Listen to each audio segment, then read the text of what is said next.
అమ్మాయి గారు ఒట్టేసి చెప్పండి అమ్మాయి గారు. ఏంటది? అందరిలా చూడరుగా నన్ను మీరు. అంటే ఏదో నాకు తోచింది మంచు చెడ్డో చేసేస్తూ ఉంటా కదా. అయితే అయినా నా మీద ఎప్పుడైనా కోపం వస్తుందా మీకు? రాదులే. అంటే అంటే నేనంటే నువ్వంటే మీకెంతో నాకెంతో ఇష్టం అన్నమాట.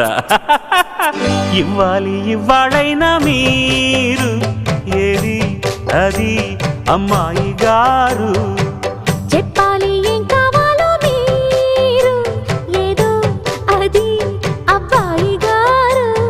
నన్నే మెచ్చారు, నేనే నచ్చానన్నారు.